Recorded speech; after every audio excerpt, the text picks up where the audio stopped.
The following is a special presentation of Digital Horizons, the leader in sports highlights entertainment.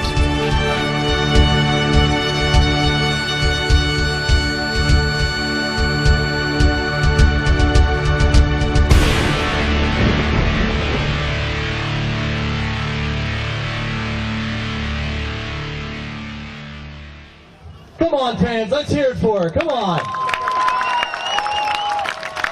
Ladies and gentlemen, if you would all please rise to your feet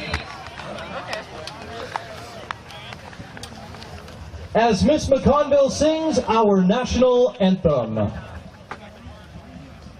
Oh, say, can you see by the dawn's early light what so proudly we hailed at the twilight's last gleaming, whose broad stripes and bright stars through the perilous fight for the ramparts we watched were so gallantly streaming, and the rocket's red glare, the bombs bursting in air, gave proof through the night that our flag was still there. Oh, say, does that star-spangled banner yet wave for the land of the free and the home of the brave?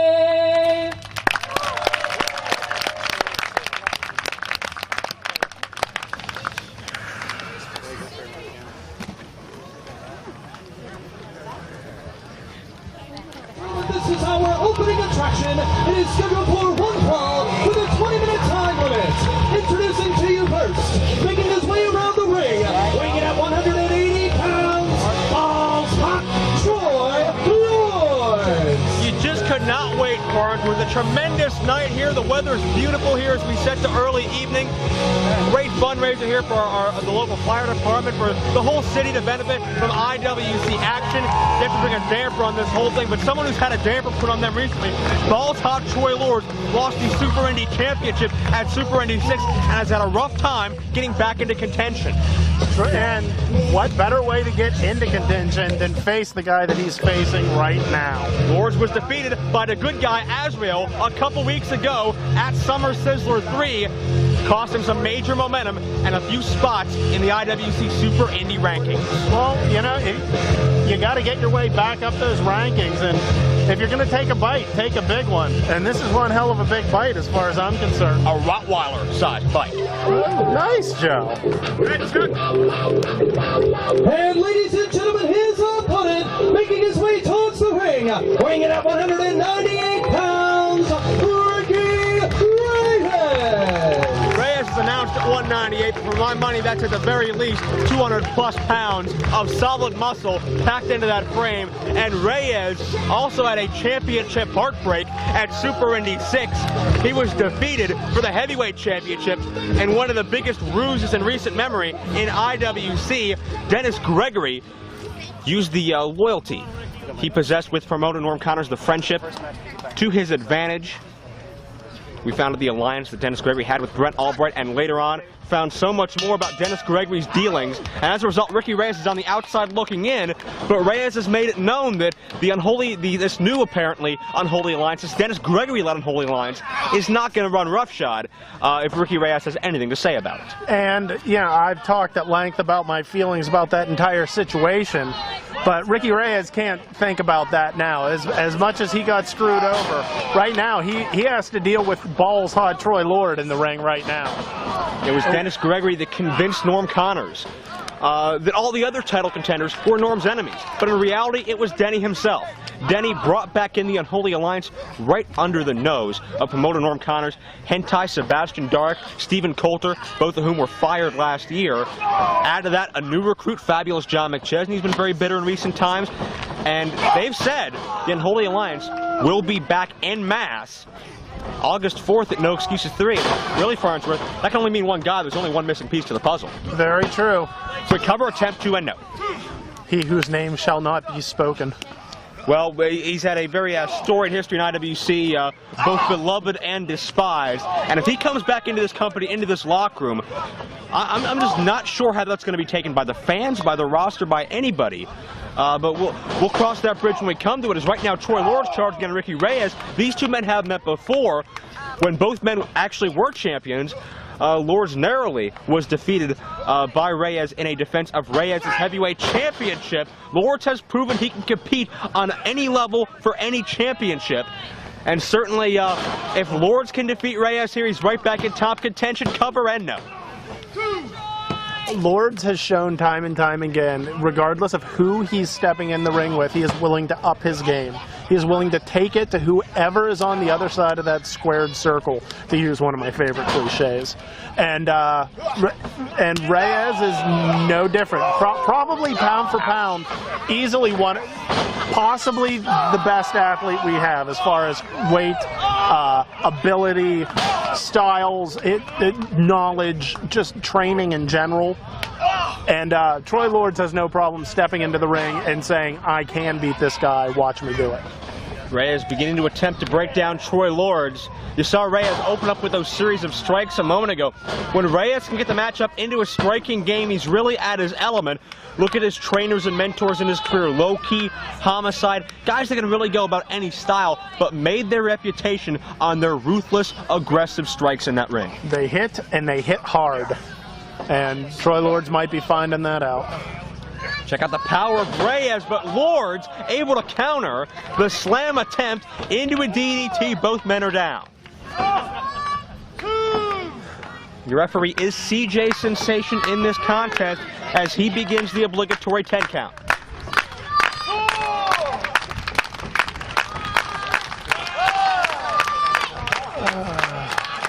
And, you know, really, I think it's a shame that someone, the caliber of these two athletes here, they have to perform in this podunk hillbilly town. Good Lord. Podunk? Podunk.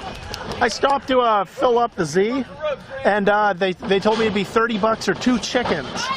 Well, I don't know about that. I think you should show a little bit of respect for these people in Ellsworth who've been great hosts for us all afternoon long. Oh, yeah, absolutely wonderful. They put fresh hay down and everything. Please, be nice. Lords charging in with an elbow as Troy Lords begins to mount the offensive. He's called balls hot, but it's really been balls to the wall for Troy Lords ever since capturing the Super Indy Championship, and he'd love to get back to the top as we have a near fall, especially the way he lost it. Very cheap fashion at the hands of John McChesney, and quite frankly, for several months, Troy Lords had John McChesney's number. Absolutely. Took him time and time again, and now he's on the other side of it. Seems he lost his number. So get him out of the corner, Troy. Lords sends Reyes for the ride. Reyes connects with an elbow. Caught Lords running in. Look out. Power move coming up. Running with the Liger bomb. Great pinning predicament, 2 and no. Near fall situation. Troy Lords barely got out of that. He landed just completely compacted, right on the back of his shoulders there, almost on his neck. The fact that he kicked out shows the caliber of competitor that Troy Lords is.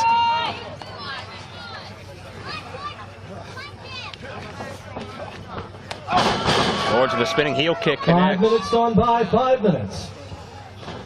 Lords first to his feet. Really, it's a rarity that, Look out. Oh, one of Troy Lords' pet maneuvers, that brainbuster. We've seen him break out so much over the years. Gonna scale the ropes now, taking a chance for the first time in this match. Lords up with a diving headbutt. and he connects right into the shoulder of Reyes. Cover, 2 and no. Notice where he positioned the head to land right into the shoulder. Reyes needs that shoulder strength to apply his signature maneuver, that Dragon Sleeper, which has defeated so many men. Low-Key, Homicide, Brent Albright, Shirley Doe. They've all tapped out. Men you would not normally think to tap out to anything. They've all succumbed to the Dragon Sleeper in Reyes' time here in IWC. Absolutely. Reyes has a list of people, and an impressive list at that, of the people he has been able to tap out with that Dragon Sleeper. Lords with a moonsault, but nobody home. No water in the pool. Look out. Reyes connects with a kick right to the external occipital protuberance. Drops him head first. Cover, and Ricky Reyes is victorious. Here is your winner, Ricky Reyes.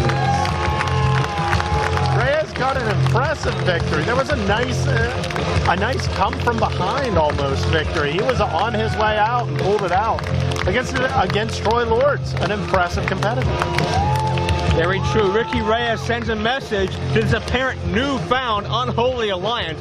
Reyes wants his championship back, and he just went through a great ex-champion in order to send that message. Troy Lords not defeated easily, but Reyes able to accomplish it.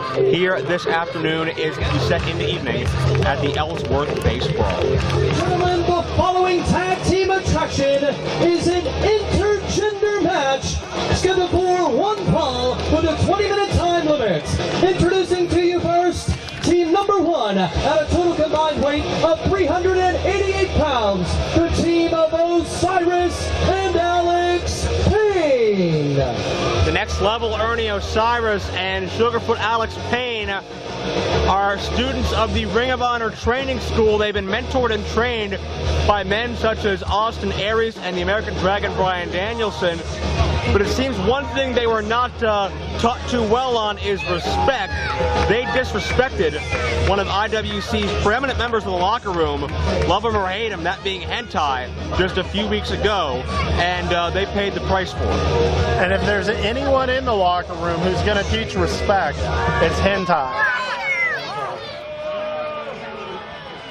Shut up.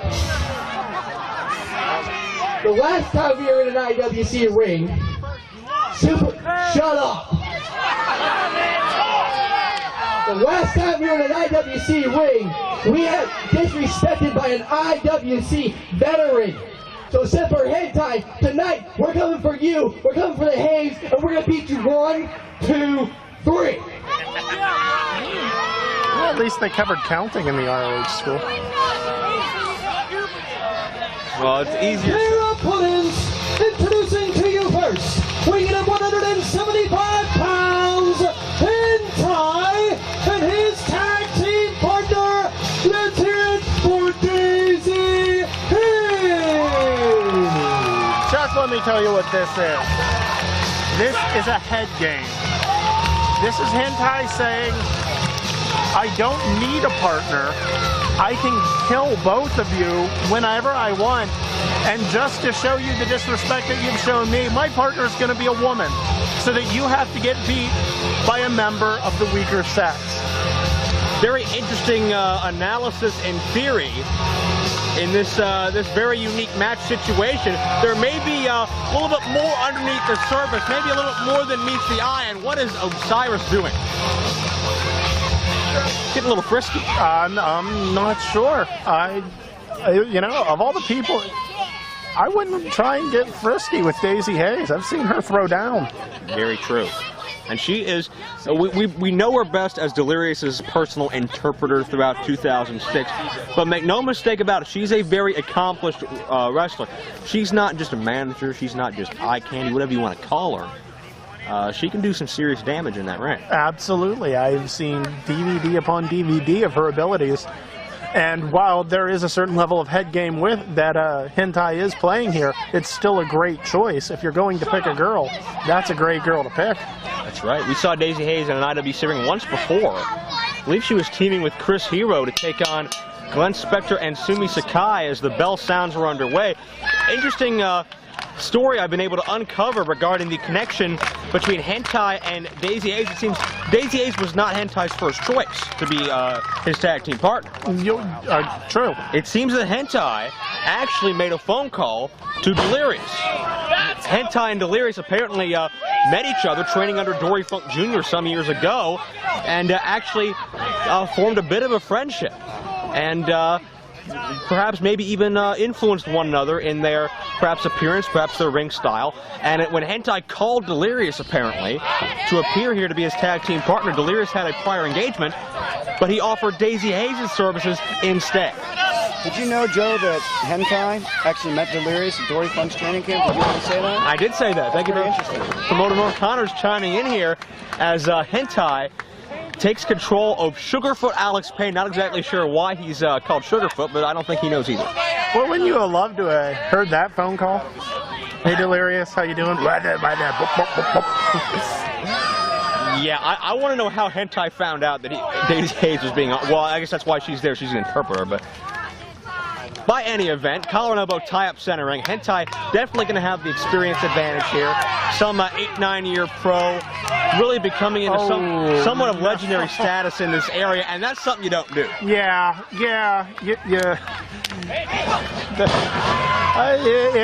If respect is what they need to learn, well, they're going to learn it the hard way, apparently. Whether you're dealing with Super Indy Pioneer Super Hentai, or whether you're dealing with the surly, selfish, unholy alliance Hentai, either way, you cannot light a fire under Hentai and expect to survive it without getting quite a few marks on your body. Perhaps the toughest, perhaps the most intense, most physical, strongest person of his weight class anywhere in this industry. You know, we got a baseball bat match coming on later, but really, hell with that. That clothesline sounded like he hit him with a baseball bat. Oh, yeah. For the ride with a whip, duck of the clothesline. Check this out. Hentai connects with a satellite head scissors. Up and over, but got caught. Airplane spit. Oh, no. Osirus couldn't hang on to him. Cover. Only a 2 count. As Hentai going to send him in one more time. Hentai now. Hentai has him. He catches Osirus, turns the table. Oh, there's the airplane spin. Oh, and he's spinning him. The classic timeless airplane spin, but it did its damage on Hentai as well. And the tag has been made to Daizee Haze. And Daizee Haze has appeared all over the world, from Ring of Honor to TNA, to the Shimmer promotion, tours of all over Europe, England, and Ireland, Mexico as well. And I think Daizee Haze wants equal treatment in there. She's not going to back down. That's the kind of dame Daizee Haze is. I wouldn't call her a dame if she's within earshot. Well, I'm not scared of her, but I mean, you know, I can understand why most guys would be. I'd love to tell her you said that. And Daizee Haze with a satellite head scissors. That would mean you'd have to talk to a girl, Joe. Of her own. Oh, stop it. Oh. Daizee, as much, you know, I like her, she's a good person, but when you're in that ring, you got to be all business. She was jawing, took a forearm to the back of the head. Well, it's difficult to watch, and it's not exactly something I can say I'll freely condone, but it is legal in this matchup. Intergender rules, obviously. Osirus, textbook vertical suplex on Daizee Haze. And Daizee Haze, as we have a cover attempt here, count of 1, she is one tough individual. She's not going to complain about the beating she's going to take in this matchup. And no, quite frankly, she's tougher than probably a lot of male athletes in wrestling. Did you hear what Osirus said to her before the suplex? This is a man's sport, baby. There you go.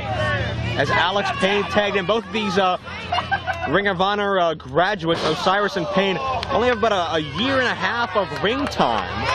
So both Haze and Hentai, considerably more experience. Talk about Hentai's experience.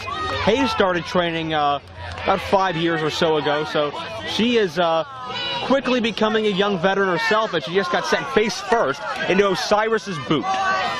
She's done a world tour or 2. She's been all over. She has a lot of experience. She's no slouch in there. 5 minutes. And check this out, doing some squats. Daizee Haze, a tough as nails individual, but not exactly particularly heavy. I don't think Osirus is really impressing a lot of people with this showboating. Cover, and it's a count of 2. Daizee Haze able to wiggle free into the ropes. And I gotta admit, I'm a little disturbed by Osirus's body placement when he goes for the pin. He keeps making sure that his midsection's right around her head. What are you trying to insinuate? I'm just saying maybe he's playing a little mind game of his own there. I'm not sure. He does have a tad bit of an odd reputation when it comes to intergender matches, but you know, we'll give him the benefit of the doubt. Yeah, I've seen no proof. Yeah, you were looking? Shut up, Cover Joe. 2 and no. That's not what Eric Ecstasy told me, I'll just say that. You were talking to Eric Ecstasy? Good Lord. Well, yes, but who's challenging who here, Joe? Thanks to the courts, I have to be at least 10 feet away from him. Good Lord. Alex Payne still in control of Daizee Haze. Cover, ring positioning again, comes back to haunt him. Which court was that? And do you think I can get an appointment Tuesday? She was on the rope. She was on the rope. And Osirus complaining with referee Bobby Williams, but there's certainly nothing wrong with his call so far. Bobby Williams, Farnsworth. You gonna get his name right? Thank you. Daizee Haze. If he wore a name tag like I suggested. Couple of boots, tag the head tie. Look out. Oh. Hard clotheslines, and that's hardest right hand out of any cruiserweight you're gonna find. Now HENTAI elevates Alex Payne with a slam.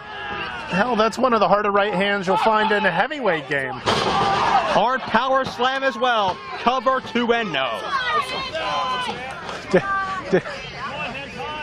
Oh, did you hear Osirus getting up there? Going, I'm sorry. I don't blame him. Yeah, you know, maybe that apology is a little bit too late at this point. Very late. As HENTAI charged with a drop kick. Into the corner. Usually goes for the double knees, but to no avail this time. Went for the straight up drop kick. Alex Payne in to interrupt just in the nick of time, and Daizee Haze now begins to protest. Ooh. Look out, it's Osirus trying to take away all the momentum HENTAI has built, has him into enemy territory. Elevates him, drops him face first. You know, these guys are looking, we've talked about how they're, you know, relatively young to the business. They're looking to make a name for themselves. A win against HENTAI would definitely do that. That's a big win in your win column, Joe. I mean, it's a tough thing to do, but, you know, why not shoot for the stars? Without a doubt, and that's going to definitely increase their reputation here in the Pittsburgh area, as well as Osirus and Payne look to branch out beyond Ring of Honor and the other promotions they've appeared in throughout several states. Very well traveled for someone, for 2 individuals at such a smaller experience level, but they still have quite a bit of traveling to do before they've accomplished anywhere near as much as a guy like HENTAI has. He's been from Japan to Hawaii and anywhere between. Look at this. Double team offense here. Cross body. Cover. Haze on top. 2 and 3. Combination. Your winners, the team of HENTAI and Daizee Haze. A combination power bomb and a, high vertical cross body there. Maybe a little teamwork. Big win for the unusual team of HENTAI and Haze. Here's my question quickly, Farnsworth. If HENTAI needed a tag team partner, why didn't he first turn to this newly reformed Unholy Alliance? You know, I advise you to ask him, but I don't want to see HENTAI slap the taste out of your mouth. Exactly. There were rumors of a little bit of dissension from HENTAI with the other members after Dennis Gregory proclaimed himself the leader. We don't know. HENTAI, I mean, his tag team partner, championship partner of the past, Sebastian Dark, Denny Gregory, John McChesney, a lot of great partners there, but HENTAI chose Daizee Haze of all people, and he ended up making a smart choice. They got the win. Yeah, absolutely. Look, he may have been looking just to play that head game with the kids, and it definitely worked. Contest is scheduled for 1 fall with a 20-minute time limit. Introducing to you first, making his way towards the ring, weighing in at 222 pounds. He is the self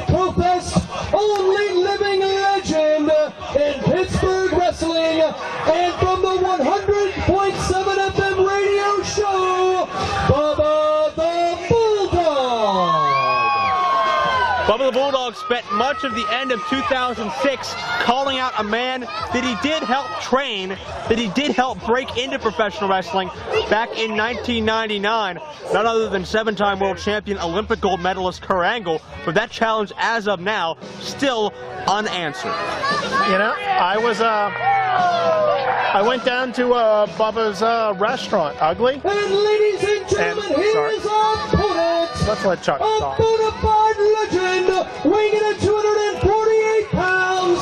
He hails from Ellsworth, Pennsylvania, the Patriot. As I was saying, I was down at Ugly, and I'm sitting in the VIP lounge talking to Bubba. And I asked him, you know, where are we, you know, what's up with Kurt? You know, have you heard anything? And he told me Kurt's just scared. Oh, he is and not. Yeah, and I don't blame him. You never want to have to face your trainer, your mentor, especially someone with the credentials of Bubba. Bubba's got a lot of credentials. He's very dangerous in that ring. But I find it hard to imagine Kurt Angle running scared. I mean, he's gone toe-to-toe with the best in this business. You want to talk about the most intimidating guys you can name: Undertakers, Brock Lesnar, Samoa Joe. He's faced them all. But yeah, he's faced them all except Bubba the Bulldog. Well, we're looking right now at the Patriot, legendary figure in professional wrestling. You heard Chuck Roberts mention he was from Ellsworth, Pennsylvania. Patriot represents all of America and all of its citizens. Only natural he'd hail from every location in the United States. Absolutely. And he has little flags. Oh. You have so much against this Ellsworth crowd. It's unbelievable. What did they do to you? What? Look at my shoes. What kind of dung is this? I'm pretty sure there's a pig farm on the other side of that hill. Oh, there is not. I'm pretty sure half of the pigs paid however much to get in here to watch the show. What have they done to me? Look at this. Well, this is not how human beings are supposed to live. This is not culture. Why would you wear such expensive shoes to a softball field? Well, these are the throwaway shoes, but still, it's the point. Patriot glad-handing, enjoying himself here in Ellsworth, shaking hands with each and every one of the great people here in Ellsworth, and Bubba the Bulldog getting a little bit impatient.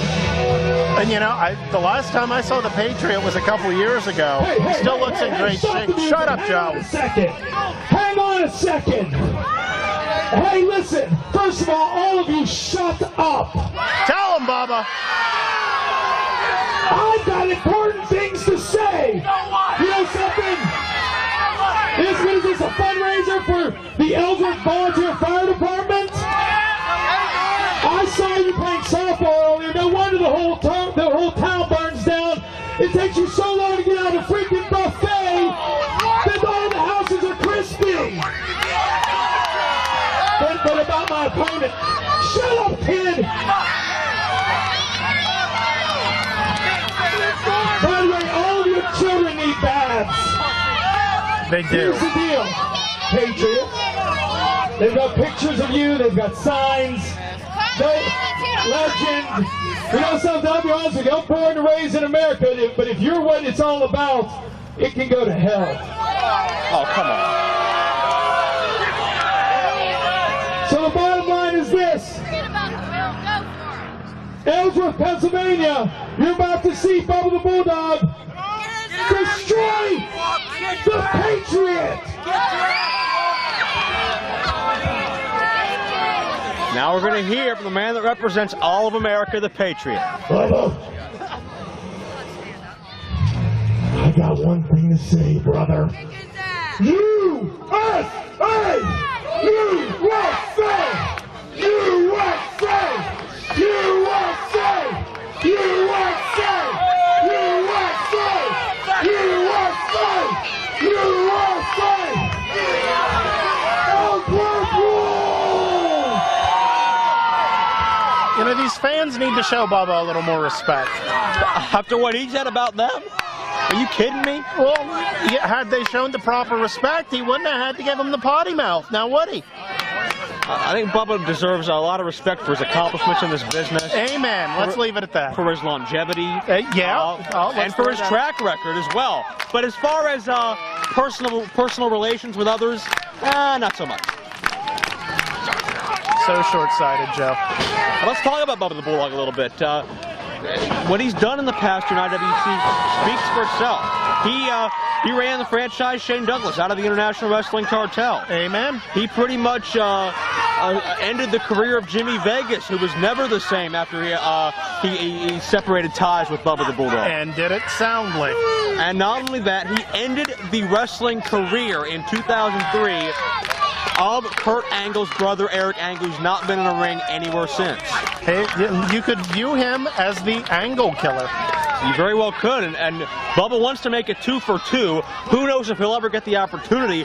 Kurt Angle, traveling the world, recently won a heavyweight championship in Japan as well. I believe a takeoff of the IWGP championship. And as they go collar and elbow center ring, I don't know if Kurt Angle is really taking Bubba's challenge seriously, but Bubba definitely would, because he wants to use yet another legend as a stepping stone to pushing his cause. You know, I don't blame Kurt for being scared. Oh, he's not scared. If I may use an analogy here for you, Bubba is to the Angles as Sakuraba is to the Gracies. He's going to take them out one by one. Apparently, he already took out Eric. Kurt, he's next on the list. Well, time will tell how that develops as Bubba the Bulldog now takes control over the Patriot. Last saw the Patriot in IWC back at our Legends Night in Franklin. He went one-on-one with the noteworthy flamboyant King Kalua. And listen to Bubba run his big mouth constantly in that ring. Hey, Bubba doesn't yell at you for running your big mouth. Why do you have to yell at him? Well, it's my job to talk about the match. Bubba's got to wrestle. I have to question your partiality. Yeah, I think you're picking a side here, Joe. Did I not just give Bubba his just due for being a great athlete and having a long list of credentials in his 12-plus year career? Doesn't mean you have to say stuff like that about him. And what's the pay? This is how he represents America, by illegally using the ring post? That's not my America, Joe. Well, that's not my America. That's an eye for an eye right there, because Bubba certainly's not been on the up and up in this match. His eyes ain't there, Joe. Well, eye for an eye, tooth for tooth, and you can imagine what the rest of the saying would be. You've been hanging around Eric Ecstasy way too much. What, are you jealous? I'm scared. Bubba slow to recover, with the Patriot having hit the old reset button. Yeah. Buttons, if you know what I mean. Oh, it's reset now instead of mommy daddy. Yeah. I was trying to switch it up a little. All right. You know, you got to reinvent yourself every now and then. Like Cher. Keeping it fresh, like Cher. Your favorite musical artist. She's a quality singer. What do you have against Cher? Jesus, criminy, Joe. Nothing at all. Nothing at all. Trust me. Patriot working on Bubba on the outside of the ring.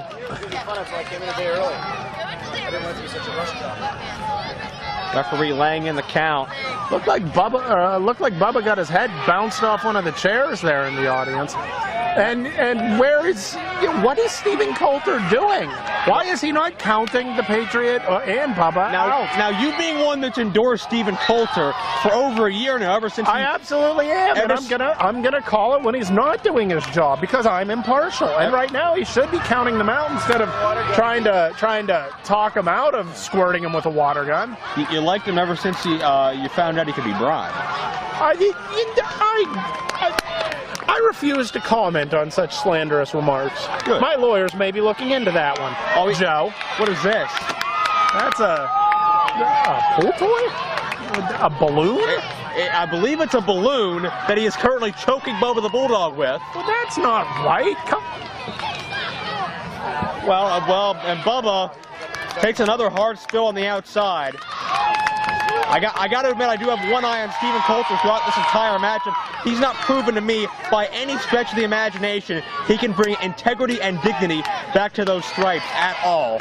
Coulter very firmly in the Unholy Alliance camp. And you won't feel that way until he's back sucking up to you and all these IWC sheep. He never sucked up to me. Oh, he did all the time. He was, oh, Joe, you want a cup of coffee? Oh, Joe, can I refresh your mocha? And then all of a sudden, he's on his own. He's his own man, and you have a problem with it. Now he's refreshing your mocha, right? Easy. This is a family DVD. Jag off. Apologize for that, folks. As the Patriot having a bit of a conference with some of our fans here. Meanwhile, Bubba the Bulldog meticulously plotting his next move on the other side of the ring. Bubba may playing around with something there. I believe he has an object. And Coulter looking for it.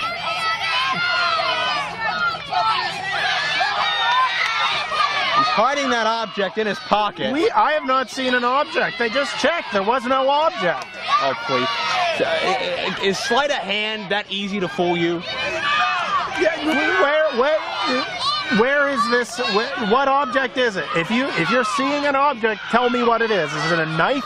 Is it a roll of quarters? Is it a weasel? What is it, Joe? If we brought any hack magician out here, you'd just be completely amazed by him, wouldn't you? Well, I do like magic, but that's neither here nor there. The point is, I've yet to see an object. He is being vigorously searched by Stephen Coulter, and there's nothing there. He's got wrist tape, he's got a shirt, he's got pockets, a lot of places to hide this object. His armpit apparently is his latest choice. Then check the armpit. Show me an object, Joe. Checking his armpit. Well then. It's in his mouth now. Do you not see that? I was looking over there. Our girl was giving me the eye. Our crew at Digital Horizons, DHvideos.com, getting you an up-close and personal look at this. And a vicious punch to the throat. He could have been disqualified for that. And look at Coulter. I don't know whether he's really being manipulated or he just doesn't give a damn better. But Bubba choking the Patriot, and he's asking Bubba like he's got to tell him. Give me a break. Hey, Bubba's an upfront guy. Bubba will tell you if he was choking again. Not so much.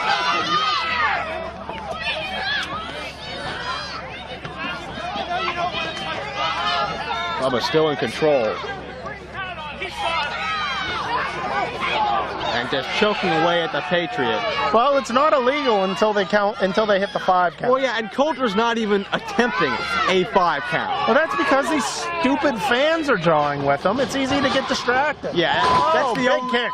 That's the only problem Coulter's had, right? The fans distracting him. Yeah, call the match. 2-0. I will give Bubba great credit for that drop kick.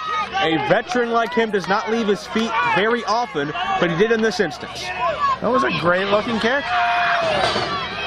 Patriot trying to fire himself up, and Bubba just drops all of his body weight, some 220, 30, 40 pounds, across the back of the Patriot. Cover attempt again, near fall. He was looking for inspiration from these yahoos out in the crowd when he should have been drawing it from inside, maybe, paying attention to where Bubba was. Yahoos. That's right, yahoos. Very disrespectful, as always, is Jay Worthington Farnsworth. I'm surprised we have this many people here, Joe. I mean, there's a big sale down at Bob's Banjo Hut.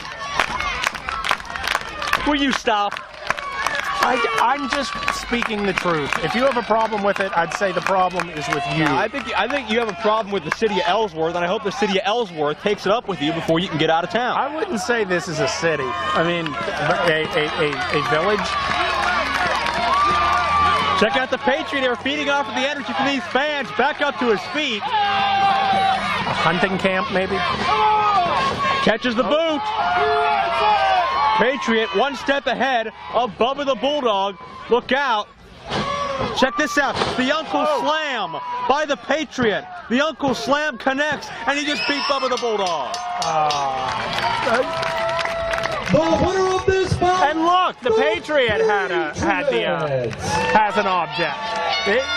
Now, can I get an apology? No, because it's Bubba's object. It's not. Bubba had no object. Okay. Look. I'm sorry you did not see that sooner when it was relevant in the match. Caught? Nobody's been red-handed. Okay, now he nailed him with the object.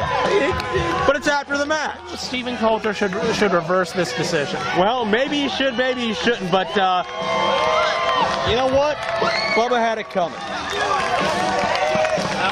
A fine effort by Bubba the Bulldog. A big win for the Patriot, and how about that? Maybe a message to Bubba, straight from the camp of Kurt Angle. Patriot and Angle have a lot in common. Bubba's crusade to get Kurt Angle takes a big bump here in the form of another professional wrestling legend, that being the historic Patriot. Is our special baseball bat match. In this contest, the baseball bat will be placed in the center of the ring.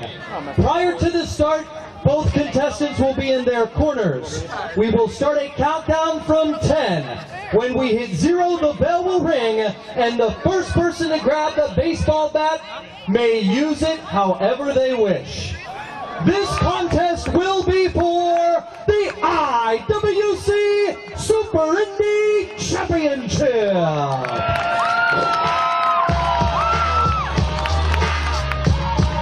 The man about to enter the ring area has been frustrated, bitter, and angry ever since losing the Super Indy Championship to Balls Hot Troy Lords and the subsequent rematches as well.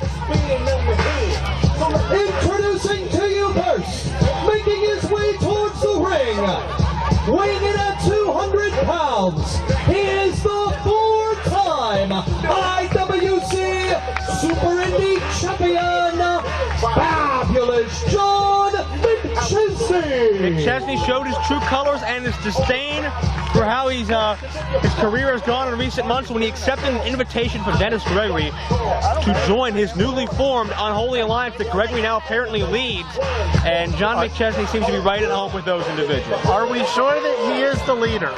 Well, he has said as such. I mean, okay, I'm going to say the name that shan't be said. Shirley Doe is the leader of the Unholy Alliance, and I'm not sure that Dennis Gregory it has the authority with which to speak of that. We're not sure where Shirley Doe stands with it. Right. Lord knows Gregory and Doe have been enemies for quite some time. But we've heard them say, I believe it might have been out of the mouth of Sebastian Dark, but we heard him say that the Unholy Alliance will be en masse August 4th with no excuses, and really that can only mean one thing. What a great flag. I'm sorry, wow. not to get distracted there, but I mean, I have one of me, and mine's bigger, but still a very nice flag, a good handheld size version. Just what I was going to say, the height of arrogance. That's not arrogance, that's an art form. McChesney's success going to his head in recent times. Now a 4-time Super Indy champion. And let's be specific here. Success. Ever since this change of heart, this new attitude, he's had nothing but success. He's been able to channel that anger. I'll give him credit. But check out the baseball bat in the ring in the hands of CJ Sensation. McChesney talked to me a little bit earlier today, cornered me in the back, and said, just like Eazy-E said, he's going to bash Sweeney's head in with his Louisville Slugger. He's determined. Weighs in at 205 pounds and is the Super Indy 6 Tournament Champion, Sweet and Sour Sweeney. Sweeney won Super Indy 6 last May, but thanks to heavy involvement from Dennis Gregory in these two men's matchup a few weeks ago, Sweeney may go down as having one of the shortest Super Indy title reigns in history as McChesney won that championship for the 4th time. And McChesney not happy with Chuck Roberts for announcing that the winner of the tournament was Larry Sweeney, and pretty much just bullied him right out of the ring. I think McChesney would like to forget the past 6 or 7 months or so ever since he lost the Super Indy Championship. He's got that belt in his possession now, and that's really all he cares about. McChesney's built up such a comfort zone with being the champion, being the best in the Super Indy division. But still, that's not helping his mood at all, it seems, as McChesney wants to finish off Larry Sweeney once and for all, much like Dennis Gregory did when he convinced Norm Connors that Norm needed to fire Sterling James Keenan. McChesney just wants to eliminate all the other top title contenders. Good game plan.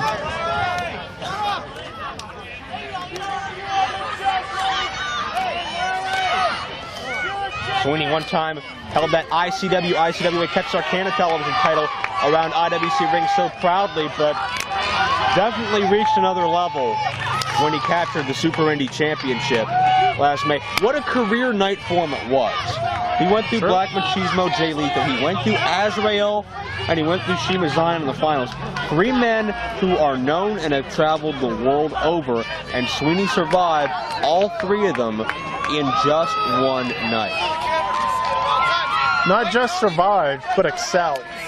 He showed why he was worthy of holding that belt that evening. And the Larry Sweeney of 1 year ago, maybe you wouldn't expect that from, at least not without some severe cheating. But really, whenever he defeated Eric Young to qualify into that tournament, Sweeney just took a whole new state of mind.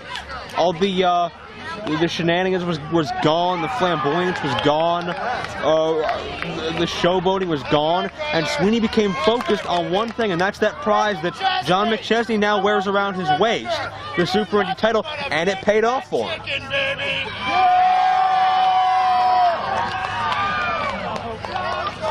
And Sweeney having a good time here in Ellsworth, unlike some people in close proximity to him. Well, everyone that's chanting right now, I'm pretty sure is a member of the Ellsworth High School pig wrestling team. So stop it. How else do you explain the mud and the smell? Don't tell me you don't smell that. Oh, sweet ass, for the love of Pete, we're in a field. Here we go, countdown. Both men start in their corners. Baseball bat is legal, and McChesney jumped the gun, but Sweeney caught him. This match is underway. Baseball bat is in play in the center of the ring. If you can reach it, you can use it. And Larry Sweeney opting to just forego the bat and just use 4 knuckles and a little bit of elbow grease there. Hey, it works. I'm not sure if this matchup is no disqualification, but at the very least it'd be extremely lax rules as they're already brawling into this crowd. Well, really, if you're allowed to use a baseball bat, are you going to get counted out? I mean, well, I would hope not. This isn't Stephen Coulter we're dealing with here. CJ Sensation, the official assigned to this contest. You just had to work another. What is it with you and Stephen Coulter? You're like obsessed. What? You may want to bring this up to your therapist. No, we'll get the Coulter. I mean, hey, whatever you bring up to your therapist is your business. I'm just saying. I'm just offering a suggestion. You're gonna put me in therapy. Hard knife edge chop on the outside. If I could, I would, Joe. Larry Sweeney, however, takes control of the fabulous John McChesney. And Larry Sweeney, what about the after effects of that matchup with John McChesney? I'm not sure if it was the ring post or whatever it was on the outside of the ring, but Larry Sweeney busted open badly, blood just streaming down his face and body. And we're not talking just a cut, a nick. We are talking hair matted down with blood, deep red mask on his face from his own vitae. I mean, and McChesney seems to be targeting the head in this matchup thus far. He seems to be focusing on shots to that cranium right around where that cut was opened up a few weeks ago. And Sweeney fought through the pain and the dizziness as much as he possibly could. But the blood kept pouring. Sweeney doing a little Muda action there. Sweeney gets rejuvenated and is back into the ring, but Sweeney, his body just gave out on him, and McChesney captured that title for the 4th time. Sweeney sends McChesney into the buckle, comes off with a back body drop.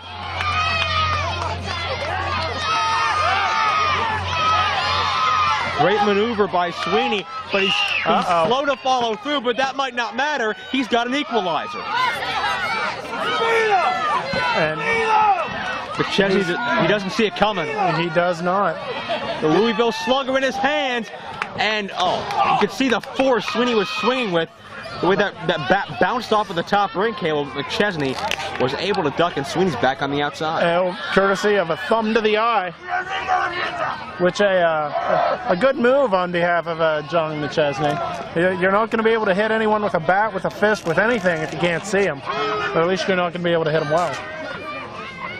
Matchup continues. On the outside of the dangerous territory based on what happened to Sweeney a couple weeks back. You see McChesney address the home viewer for a moment there, and Sweeney with a wild swing and a miss. And Sweeney, you got to believe he's not fully recovered yet. A cut that deep. It's going to take more than 2 weeks to fully heal. Well, not to mention, it's not like it was a scalpel that, you know, did the cutting. His head was driven into metal.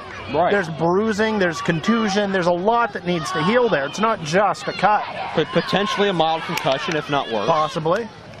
There could have been some damage to his skull for all we know. And concussions take weeks to heal as well. And McChesney feeling pretty confident about himself right now. But if anything we've learned with Larry Sweeney at Super Indy 6, and what is indeed true with many of the past Super Indy champions, especially those that win the Super Indy tournament, is how much endurance and staying power they have in the ring. So that seems to be the requirement for the belt almost. You need to be able to keep getting up. It's almost a belt of saying, how much can I take? Back elbow by John McChesney. Oh, look out. A mini bat? He talked about smashing Sweeney's head in, but he went right to the breadbasket there. Drives all the wind out of him. And I don't know when McChesney had the opportunity to plant that somewhere, what was that, in his flag? Or in the ring? But McChesney came prepared. Hey, preparation. Cover 2 and no. McChesney using a loophole. I'm not going to fault him on that one. That's a incredibly smart move. It is a baseball bats are legal match. It doesn't mean that just the only baseball bat that CJ Sensation was holding is legal. I guess not. I mean, we really didn't spell it out in the rules of the contest, so. And now the technicality is coming back to haunt McChesney. Sweeney with a few shots 15 minutes remain. to the midsection. You can see they didn't have a lot behind them as McChesney was immediately able to regain the advantage and once again holding that baseball bat, that miniature version, and just drives down. I believe he just stomped right on Larry Sweeney. He had the baseball bat across his throat, and I believe he stomped on it. McChesney just trying to force the life out of Larry Sweeney.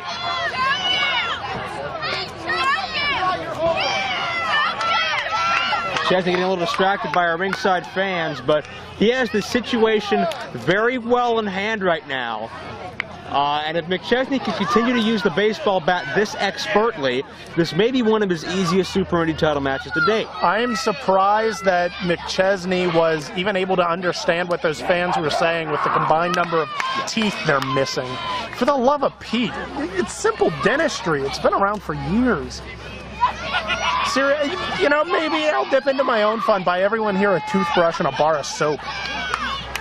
Again, I apologize to all the citizens of Ellsworth who have purchased this DVD. I'm also sorry for the people of Ellsworth, because you live in Ellsworth. Good Lord. Pittsburgh's no great thriving metropolis, but seriously, it's at what, an hour away? Well, check out Sweeney here, fighting back with these series of knife edge chops. McChesney digs deep into the eyes.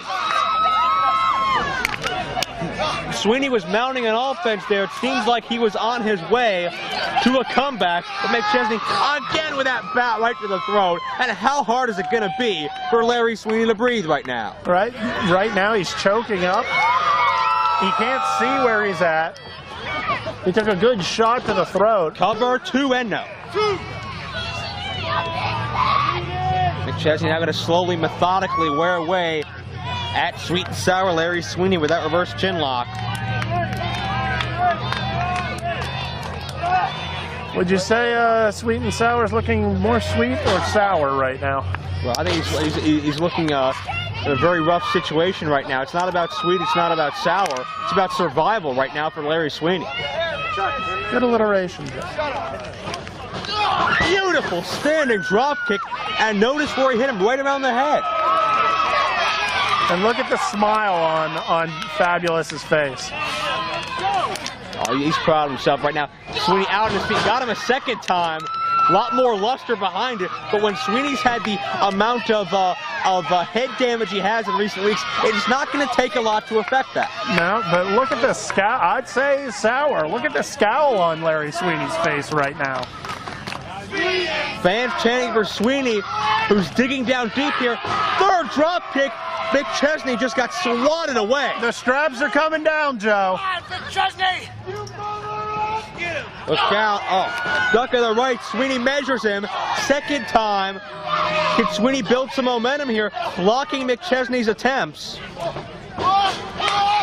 For the ride hard clothesline. Takes him down.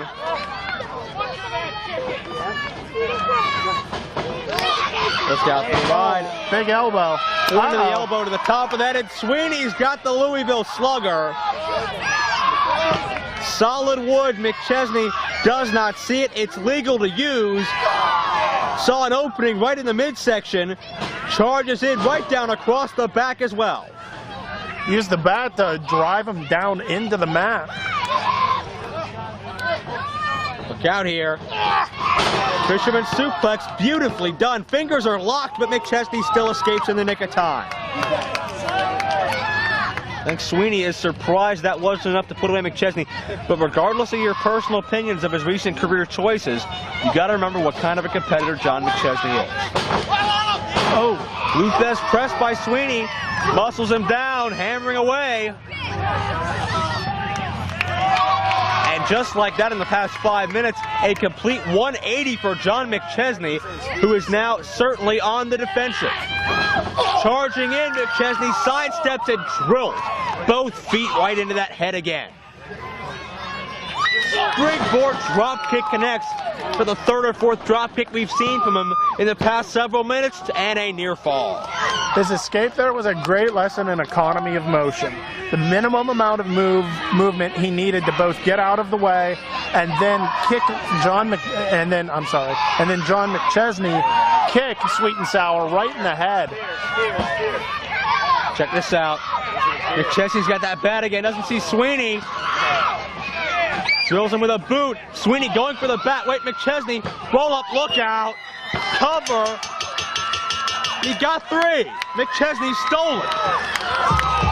The winner of this contest and still IWC Super Indy Champion, Fabulous John McChesney. A bargain basement win, as it were, for the Fabulous John McChesney over Larry Sweeney.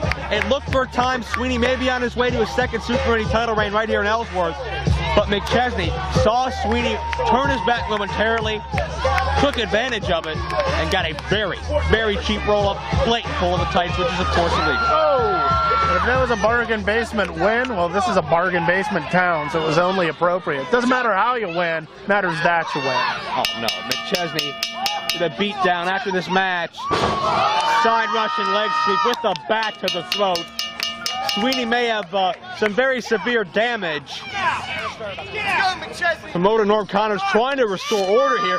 We don't want an ugly scene at a fundraiser. Oh, Norm Connors just threatened to fine a $500 for John McChesney. He did it again. That's going to cost him out of his pocketbook. But McChesney doesn't give a damn. He's sending a message on behalf of himself and this newly reformed Unholy Alliance, apparently led by Dennis Gregory, with Dark Culture and Hentai in tow. Money's not the issue here, and Fabulous John McChesney's making sure that's well known. He's the champ, and he's going to do what he's going to do.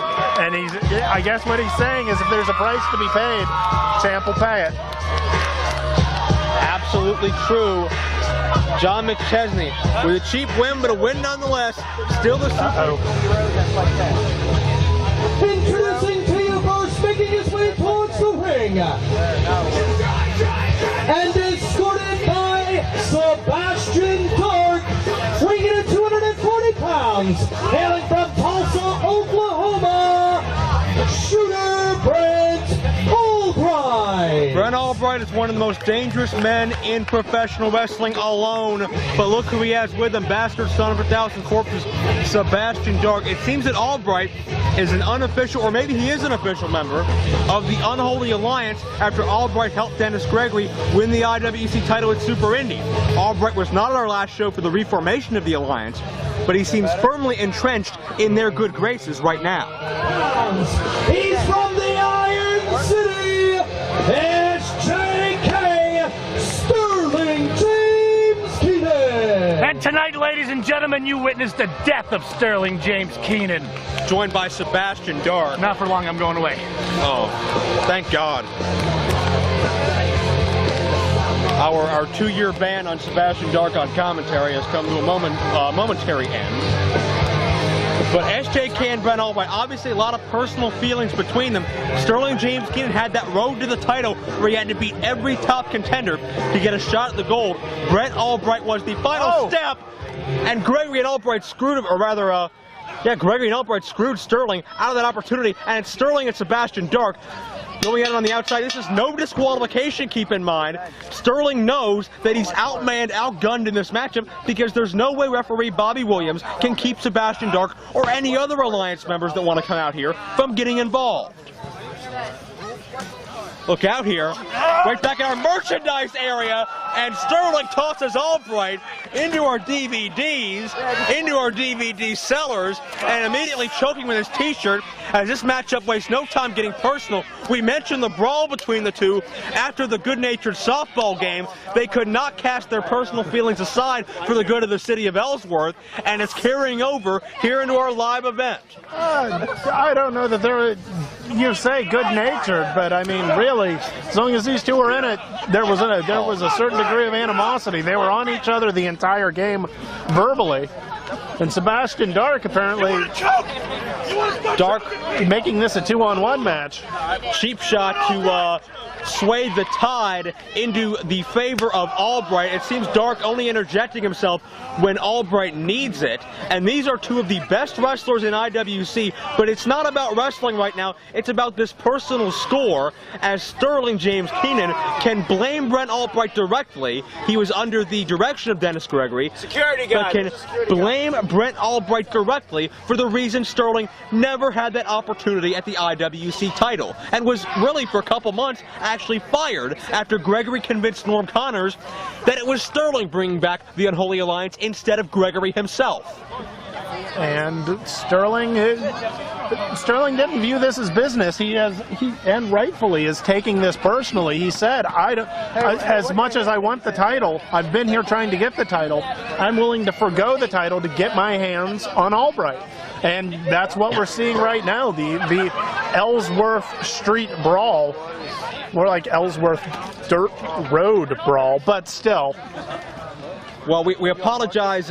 We know our camera crew at DHvideos.com, Digital Horizons, giving you a great up-close and personal shot. They're on the complete other side of this field right now, really barely within any kind of a radius of the ring, brawling amongst these fans. The personal vendetta here is just too much for this ring to contain, and hopefully Sebastian Dark's going to keep his distance.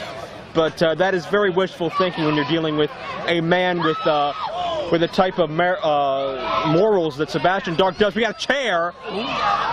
Sterling leveling Albright with a chair. Sterling actually requested this matchup with Brent Albright before his championship match. Norm Connors said, "You'll get that title match," but Sterling said he wants Brent Albright first. He has unfinished business. He wants to finish that last step on his road to the title. And really, I got nothing but respect for Sterling James Keenan. However, he's letting his heart get in the way of his head here. If he's going to get a title shot, he doesn't want to go into a match with Brent Albright before that, especially in a street fight. Why wear yourself out more than you have to in order, if you know you're going to be getting that title shot? You want to go into it 100%, and you're probably not going to get to. Hey, look, Brent Albright is getting slammed into the porta-john that was occupied. I hope not. No, a lady just walked out of it, Joe. Oh, Lord. Did you see someone come out? They are in the portable restrooms brawling. Oh, she was just in there, too. Oh, and Sterling just slammed, apparently, Sebastian Dark's head into the porta-john, because Brent Albright's making his way back here. I hope it was Sebastian Dark and not that lady. You are never safe at an IWC event. Amen. No matter who you are or where you are. Because if the wrestlers don't get you, then apparently the stench of these fans. Oh, will you stop with that? Albright's back into the ring. Sterling James Keenan is limping, but he's giving chase. And now finally, this street fight has made it into the IWC ring. Come on, Albright. hard right hand to the shooter Brent Albright, and we've seen Albright as a top contender for the IWC Championship in the past as well. We've seen him take Ricky Reyes to his absolute limit, but as I mentioned, very little, if anything, in this matchup is about wrestling technique, 2-0 off the back suplex. And I gotta say, I think it's worth noting that Sterling James Keenan not wearing his traditional gear. He's wearing the same shorts and shoes he wore from the event. Yeah. He I guess, decided to treat this as a street fight. He came to fight. There is no doubt about that. So we probably won't be seeing as much of the 5 minutes. Of his knowledgeable mat work and skills, and really this is just going to be a lot of punching and hurting each other. Oh, without a doubt. Without a doubt, especially the fact this is really 3 months in the making that Sterling has wanted to get his hands on Brent Albright, and there's really no love lost from Brent Albright towards Sterling either. They had a hellacious matchup on Sterling's final road to the title, and there's a definite rivalry budding there as well, with or without the involvement of this newly reformed Unholy Alliance. Oh. And Albright takes Sterling to the outside where Sebastian Dark picks his spot, and there's nothing the official can do about it. Powerless to stop this assault in this street fight. And that's the result of making it a street fight. If you want to look at someone to blame for that, Norm Connors is the one who declared it. Unfortunately, the strength in numbers is hurting Sterling James Keenan at this point, as really, well, I don't even know if we consider Brent Albright an official member of this group or not. But there's really so much contempt here. We really don't know where the Unholy Alliance stands, as this matchup, I believe they're back by the ring truck, continuing to brawl. That's going to be the DVD. I don't care. Where did? Oh. Another, we're having trouble. Our monitors have gone out, Mr. Farnsworth.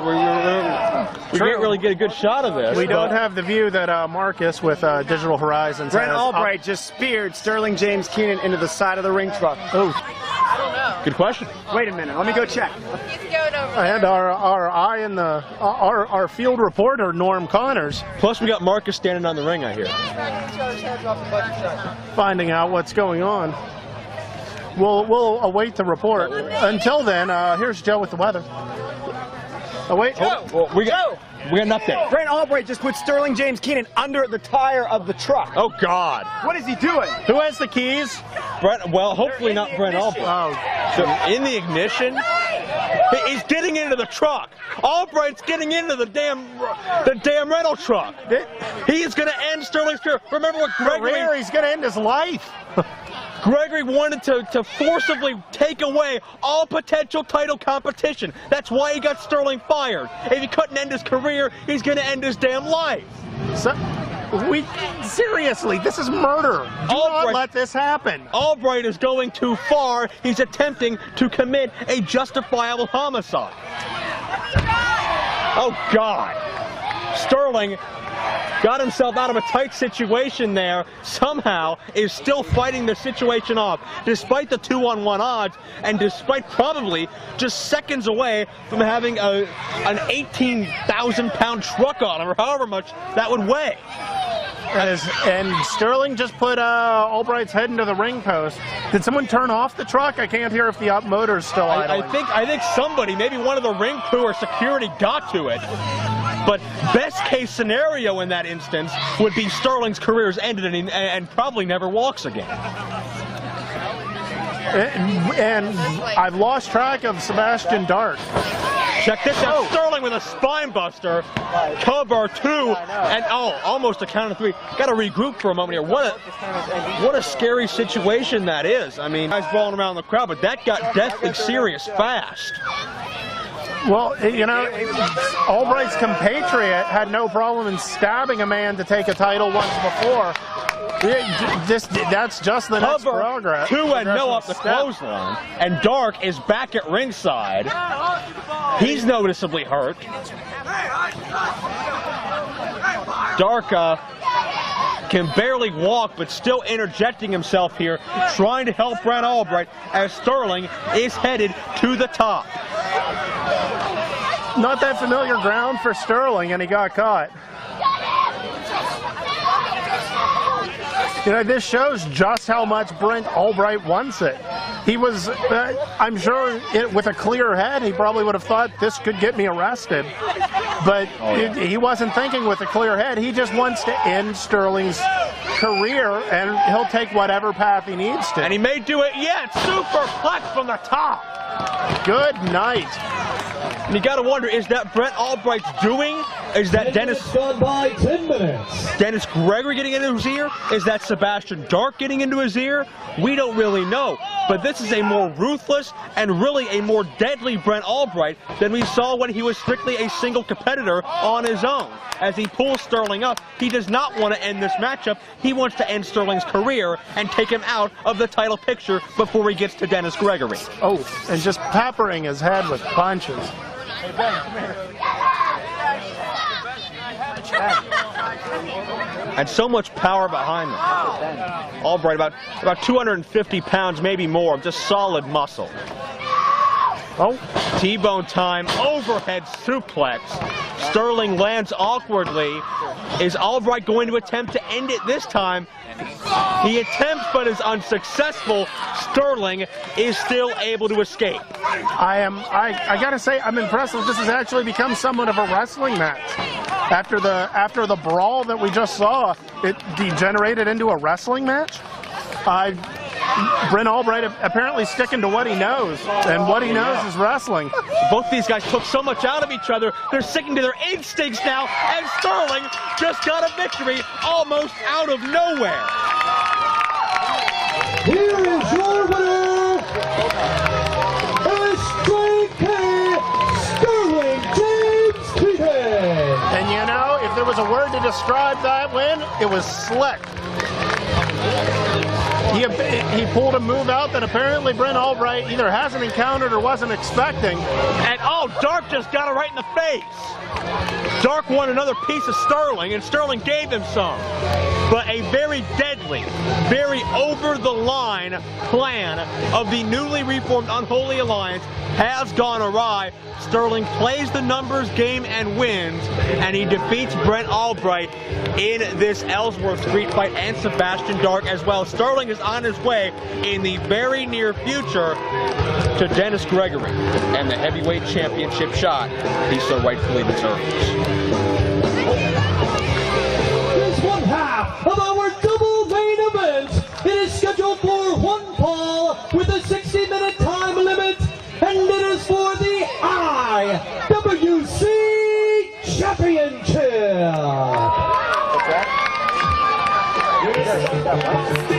Well, when the original Unholy Alliance was formed, there were 5 members. There was Shirley Doe, the leader, who's apparently coming back in just a few weeks. We had HENTAI and Sebastian Dark. We had Dean Radford, who was relocated to Arizona.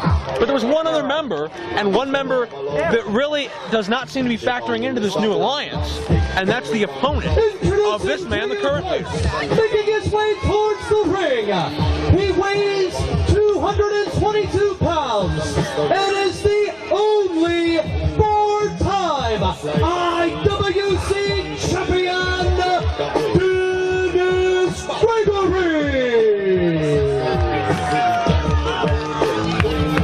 Well, Dennis Gregory and the Monster Abyss have bad blood stemming back to last year when Abyss was in the Unholy Alliance, and Gregory was fighting for Team IWC, aka the Coalition of the Willing. But Dennis Gregory and Abyss too have both done a complete 180 since then. First Gregory, usually it was all about loyalty, it was all about fighting for what's right and what he ought to. But Gregory, ever since coming back from the U.S. Air Force we were serving in the Middle East, has manipulated his longtime friend Norm Connors, taken advantage of their friendship, manipulated Norm Connors into firing Dennis Gregory's toughest competition, and above all else, he went under Norm's radar and brought back really the biggest threat that's ever been to Norm's company, the Unholy Alliance group. Gregory is getting ahead by thinking about himself and nobody else, and promoter Norm Connors and a lot of other people rightfully feel betrayed by this new attitude of Dennis Gregory. Well, Dennis Gregory looked out for number one, and while normally I'm all for that, I can't help but feel that Dennis Gregory's attitude is going to have a negative effect on my well-being. So really, I kind of have a problem with the way he's acting. Give me the fight. Oh, Dennis Gregory, of course, has to talk. You people better realize something. You, for the first time in your life, in this sad, sorry town, are in the presence of greatness. Deep down inside the places you people won't admit, you know you ain't here to see Abyss. You've all come to see Gregory. Abyss is some big TNA superhero. I don't think so. I'm a two-time deployed war hero. Tonight I chop the giant down. And look at Stephen Coulter nodding approvingly. The Unholy Alliance pocketed referee showing obvious bias before this match even starts. And check out what's coming out. And his opponent and challenger, weighs in at 350 pounds, from parts unknown, here is the monster, Abyss. He's 6 feet 8 inches tall, 350 pounds, and quite simply a weapon of mass destruction. And tonight he has one goal in his tunnel vision radar: the IWC Heavyweight Championship held by Dennis Gregory. Now, I want to touch a little bit on you were discussing Abyss's motivation, for lack of a better term. He how does he factor in with the Unholy Alliance? What's going on? Mentally, I guess, with Abyss. Abyss has always been, as you stated, a weapon of mass destruction, a force to be reckoned with, but he always had someone guiding him. In TNA, in 1PW, in all the places he showed up, he's been the weapon of some mastermind. Right. So that makes you wonder, what's he doing here? Was his loyalty to the Unholy Alliance? Was it to a specific member of the Unholy Alliance? Or has someone else started pushing the buttons of Abyss here? Right. Or is Abyss acting on himself here? Is he strictly after this championship? Is he just the victim of that same manipulation that Dennis Gregory duped his longtime friend promoter Norm Connors into? We really don't know the answers to it, but Abyss is a vastly different individual than he was last time we saw him at a regular spot in the IWC. Ever since in TNA he kicked Father James Mitchell to the curb and started hanging around the likes of Sting. He's almost become more humanistic, almost become more compassionate. He's still the same aggressive, dangerous monster than ever before, but it seems like we're starting to see glimpses of the man behind the monster.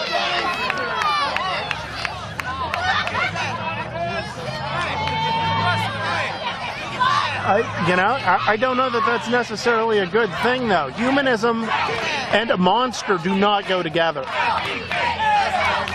And the fans are getting on the case of Stephen Coulter, and you can't tell me that Stephen Coulter's going to call this match down the middle. You saw him nodding at Gregory before the match. Gregory, I don't know how the hell he pulled these strings, but Gregory is the sole reason Stephen Coulter was reinstated in this company. Well, he might be grateful. There may be a certain indebtedness to it. Putting it mildly. His job precludes him from having an opinion like that. So he has to call it right down the middle. That's how he calls it. Oh, well, that's how he should call it. That's not how he calls it. Sure, that's how he calls it. This is Stephen Coulter we're talking about here. Keep in mind. Yeah, at one point, senior referee Stephen Coulter. Yeah, he manipulated the commission into getting that job. He sucked up to them. You want to talk about suck-ups? He didn't suck up to me. He sucks up to people of power that can help him get ahead in the world.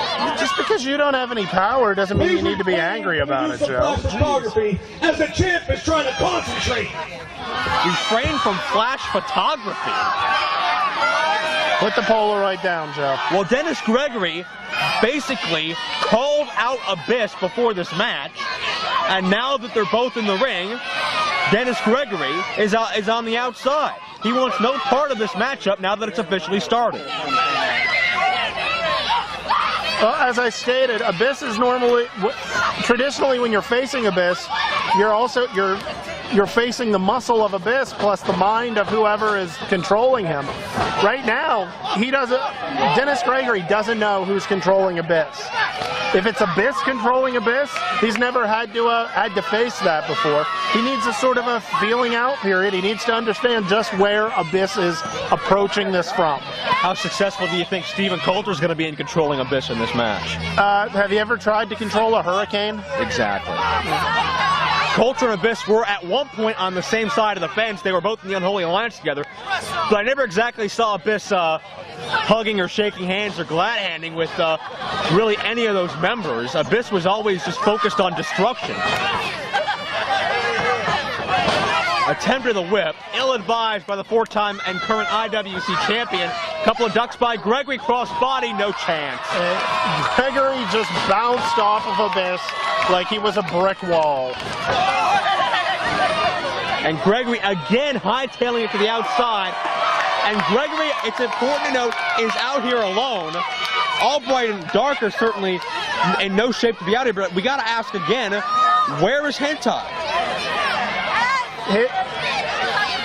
You know, I've tried to broach the subject of just how everything is, and HENTAI prefers not to talk about it right now. He said there are still things being discussed, decided, etc., and he refuses to state what his stance is outside of, he mentions that he is a member of the Unholy Alliance. That's very interesting. I mean, we saw HENTAI celebrating when Dennis Gregory brought Dark and Coulter back, but by the end of that interview segment a couple weeks ago at Summer Sizzler, it seemed HENTAI's body language had changed a little bit. I don't want to jump to conclusions here, but it seemed like something might have happened in that ring to kind of change HENTAI's mind on this. While I did see that, just because I perceived it doesn't necessarily mean that's how it was. I can't say 100% he had changed. It may have just been, maybe he had some bad souvlaki with dinner. Maybe he was worried about what was happening with Harry Potter. I don't know. I doubt that. Greco-Roman knuckle lock, and Gregory goes downstairs, takes a shortcut. Right in the mommy-daddy button? I believe that would be the mommy-daddy button. Okay, just checking. Well, hey, it's your turn.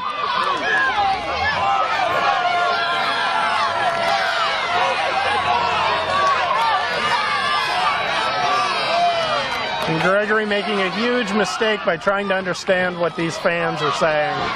Most of them don't have enough teeth to actually formulate words, and most haven't graduated past the 5th grade. So really, it's just a lot of slurs, vowels, and the occasional click or grunt. What's wrong? What's wrong with me? What's wrong with that guy? For the love of Pete, it didn't rain, so he's not showering. I mean, Gregory attempts the leg drop. Nobody home. Abyss shoots back up to his feet, and again to the outside. Maybe he is trying to get this weapon of mass destruction flustered, angry, so that, once the mistake happens, Dennis Gregory can take advantage of it. Dennis Gregory's a master of taking advantage of a situation, as we've seen. Well, as far as psychology and strategy, I'm going to give the advantage to Dennis Gregory without a doubt. But Dennis Gregory's in-ring strategy has not been well thought out. Abyss has been able to outpower him pretty much every turn, and now he's just going to give it up. Retain the title on a counter, and Abyss does not want a match to end that way. And can you imagine the sinking feeling in your gut when you turn around and see Abyss running at you, chasing you down? Abyss grabbing Gregory, just hurling him around on the outside. Abyss not going to let Gregory get out of his grasp. Abyss, he wants that IWC Heavyweight Championship, former NWA World Heavyweight Champion and World Tag Team Champion. He knows what it's like to wear gold. And if he's wearing gold in IWC, we've seen it before with other individuals. His bookings, his spotlight here in this area, it's going to skyrocket. Very true. Very, very true. Of course, to do that, he has to beat Denny Gregory, and I can imagine that even though we don't see them right now, various members of the Unholy Alliance have to be around. You have to imagine that Denny Gregory has said, I do not lose this title no matter what. I'm almost surprised that Stephen Coulter's not levying a fast count out here based on how fast Dennis Gregory tried to leave this championship matchup, but now Gregory has the advantage on the outside of the ring.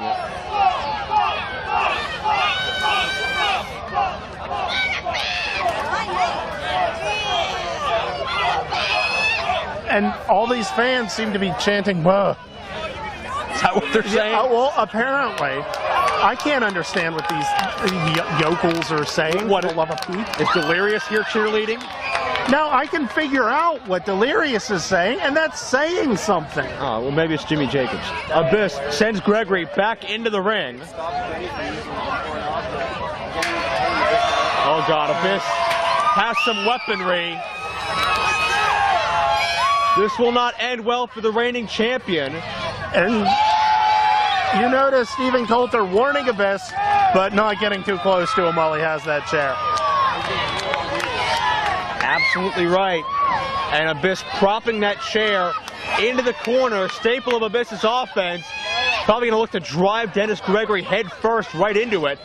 But Gregory, you don't get to be a four-time champion by accident. He still has quite a bit of fight left in him as well. Gonna charge in, look out. Has the grip on him, but Gregory breaks free, and Abyss with a hard clothesline. Down one more time. Abyss gonna charge in, connects with a corner splash. Abyss has built up momentum. He has Gregory where he wants him. How much are we saying Abyss is weighing here? 350. 350. Coming crashing into that corner. That disrupts so much of you all at once. It disrupts the way you're viewing the match, what you're thinking, your breathing. Not to mention it just hurts. Gregory with a thumb to the eye as Abyss was moving in for the kill. Check this out, Abyss went for the chair. Gregory went up and over, low blow, and Gregory head first into the solid steel chair, and Abyss may be signaling for the choke slam. Has him, drills him. Abyss, the new heavyweight champion. Count Coulter, count, damn it. One. He's checking the shoulders. Come on. Coulter very obviously biased, and that saved Gregory's title and the Unholy Alliance, and Abyss knows it. And speaking of the Unholy Alliance, oh no, look who's running track. Sebastian Dark has a belt. Just grabbed Gregory's title belt. There's Albright. There's McChesney. Oh no. They're out here en masse, minus HENTAI. It is a 4-on-1 situation, and even at 6'8", 350, that may be too much. What did I tell you? The Unholy Alliance has never changed its game plan. Once someone has the belt, they hold on to it. And they ensure that someone holds on to it. Oh my God. Coulter and Gregory, that would have been poetic justice. Oh, just as good. Gregory sidestepped. Coulter didn't have time to see it coming. Abyss just knocked out the referee. And Coulter definitely deserves it with the way he's been acting, not just tonight, but over the past about a year and a half. He has the belt. Oh, Gregory with the title. 10 pounds of gold. Abyss wanted it. He got it. Right upside the head. We got a cover on Coulter. Coulter going to waste no time counting this. He's got two. It's a slow count here, too. Well, Coulter's been completely dazed, but Abyss kicked out. And look at this, 4-on-1 in the middle of the ring. Well, to be fair, it's 3-on-1. Denny's laying over there. That doesn't make it any better.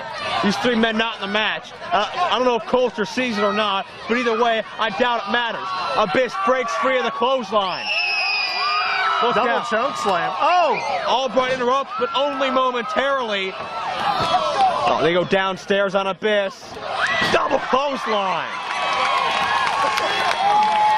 And Abyss has laid waste to all three of Gregory's henchmen. But Gregory's got the title again. Look at Abyss. Click. Doomsday. Abyss signals it. Black hole slam. Belt goes flying. Abyss has the cover. Abyss has the title one. Oh, come on. Oh, his arm. Come on. Where are the doctors? Oh, shut up, doctors. Where? Get someone in the ring to check on him. What a cheap screw job. I'm trying to watch my words that the Alliance is perpetrating on Coulter, and Coulter's gonna pay for it. Well, if he's hurt, we need another ref. Where's Bobby Wallace? This crooked referee, and look at this, dark in again.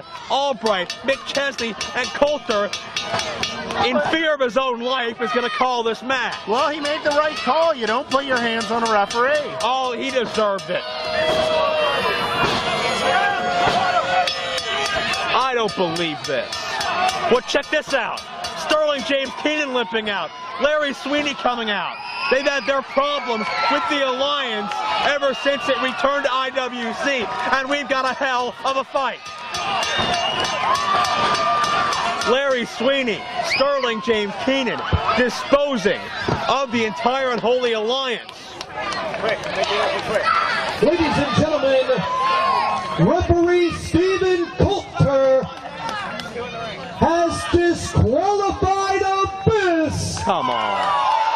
And has awarded this contest as a result of a disqualification, and still IWC champion finish Gregory. Coulter again directly instrumental to an outcome of a heavyweight championship matchup. You don't, look, you don't put your hands on a ref. Beginning and end of story.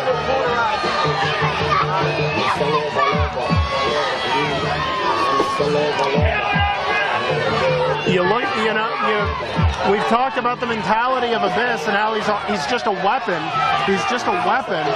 No real mentality to him. No real thought process outside of win the gold. Oh no. Abyss has Coulter, and well, this isn't right. Oh, nothing Coulter does is right. He's a ref. You do not put your hand. You don't do this. In the loosest sense of the word, he's a referee. More like a pest. Is he more wearing like a the zebra stripes? Unfortunately, yes. And look at Coulter. He thinks he got away. Look out. He's got him up. Shock treatment coming up. Drops him. Abyss avenges his heavyweight title loss. It was doomsday for Stephen Coulter. They didn't get to Dennis Gregory. Let's hear it for the monster Abyss. But a member of the Unholy Alliance has without a doubt been laid out. Well, now where is Norm levying the fines now? Do you think Norm's going to stick up for Stephen Coulter after everything Coulter's done to Norm? If he is an acting referee, that should be a finable offense. You can make a case for it, but anybody who actually saw this matchup knows what went down and would not blame Abyss one bit. Abyss ends this night with his hand raised, but he did not win this matchup, and Dennis Gregory leaves still with that IWC title intact and still with the Unholy Alliance, apparently a solid unit.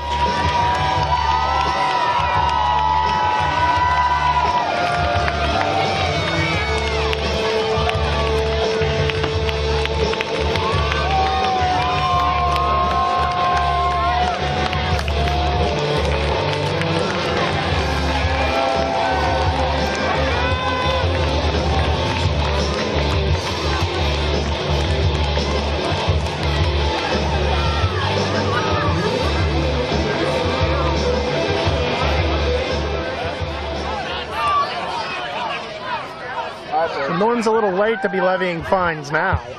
I somehow doubt that's what this is about. Well, that's what it should be about, Joe. Hell of a match tonight. I'm sorry you got screwed, but you'll have your chance again. 2 weeks ago in Elizabeth, you stood in the middle of this ring and you told me you didn't want the IWC title match against Dennis Gregory. You wanted Albright. By a little bit of hook and crook tonight, you ended up with Albright, and you won.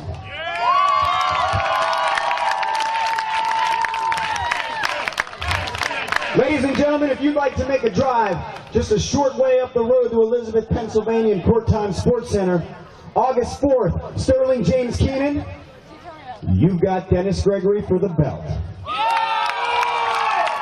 Wow. Something that Sterling's been after for a year. Well, he absolutely earned it. Sweeney and Sterling James Keenan, baby. IWC proud. Ever since Sterling returned to the IWC last summer, he set his sights on that championship. Now this summer, No Excuses 3, Sterling James Keenan finally completes that road. He gets the championship shot. August 4th, No Excuses 3. Ladies and gentlemen, this is the main event of the evening. It is scheduled for one fall with a 45-minute time limit, and it is for the IWC Tag Team Championship. Well, as the sun begins to set here in Ellsworth, PA, a perfect atmosphere for our main event. DeMarco and Vendetta, escorted by lovely young lady. Ladies and gentlemen, introducing to you first the challengers at a total combined weight of 380 pounds. The team of Vendetta, DeeeLicious, DeMarco, the Hollywood Balls. The Hollywood Balls defeated Sexual Harassment to become #1 contenders for the tag titles in one of the most bizarre contendership matches ever.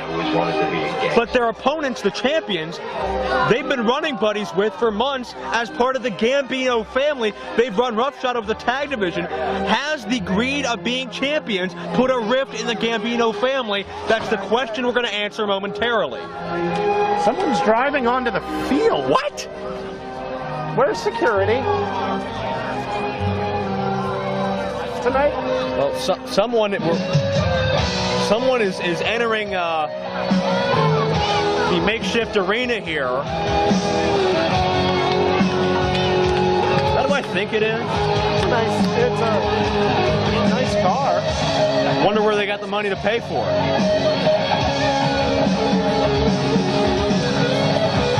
And look who it is. They have a chauffeur. Ladies and gentlemen, their opponents. Escorted to the ring by Gambino at a total combined weight of 460 pounds. They're the reigning IWC Tag Team Champions, Mickey and Marshall, the Gambino brothers. Nice guy Mickey and Marshall, the both four-time IWC Tag Team Champions, about to defend the titles against their own cousin, Jimmy DeMarco, and the running buddy they hired to help watch their back, Vendetta. All the while, Mickey and Marshall's sister, Vicky Gambino, another cousin to DeMarco, is at ringside supporting Mickey and Marshall. And I gotta tell you, it doesn't look like they're dressed for a match. Well, they're dressed in style. We've seen the Gambinos up their wardrobe in recent months, ever since capturing that tag team championship. Well, that's what that bump in pay is what comes with the when you're carrying the gold. Well, I guess. that and a little bit of their on the side hobby. I don't know. I categorically deny any knowledge as to what you're talking about. I bet you've used their services a few times, by the way. I have no idea what you're talking about. Hey. Well, I mean, they hired a chauffeur. Those don't come cheap. No, trust me, I know. Oh, sure. Well, what kind of a match do you expect here? Well, we have a very strange dynamic here, in that these four men have been just such a solid unit in these past several months, and now they're on opposite ends of the ring from each other. Well, let's be honest. Tonight the family comes apart. After all the work to get them together, now there's something more important than family, and that's gold. The Gambino family has had rifts in their infrastructure in the past. We had some problems with seeing eye to eye DeMarco and the Gambinos in the past, and it looks like we're about to see Something I really never thought I'd see. DeMarco and the Gambinos on opposites. Wait a second. DeMarco tries to pin Mickey Gambino right off the bat. Bell is sounded. DeMarco almost got the win before the match even started. And we can see clearly the problems between Mickey, Marshall, the kiss of death. Wait a second. Wait a second. What was that? Come on. And apparently the family stays together.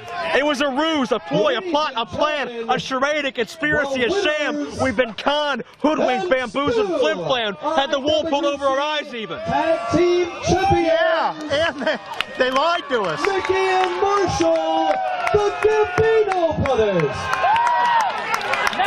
The family, apparently blood is thicker than gold on this night. It looks like Jimmy DeMarco might still be hurt from that. Oh, get out of here. The last one of you are nothing but stupid morons, especially Hot Wheels here. Oh, come on. We have been bamboozled. And it looks like the fire department is out in mass at the ring. Nice kid to have, because there ain't no way. Hey, Norm, are you on the honeymoon with all your boyfriends here? These firefighters are sissies, every one of them. And that's I don't even use that word that much, they're sissies. I do more work in 1 week than you Babos do in a year. Oh, look out. You don't have no rest. Get out of the ring, you redneck. Jimmy DeMarco's right on that one. You want nothing to do with Jimmy DeMarco. I would agree, considering that gentleman is not a professional wrestler. Kiss my, kiss Red cost delicious, pal. You know you want to do that. Look at that. Look at that. Look at that. It's like a rump roast. I'll give you the mic if you kiss my booty. A rump roast? What is wrong with Jimmy DeMarco? Here today. What do you think of this?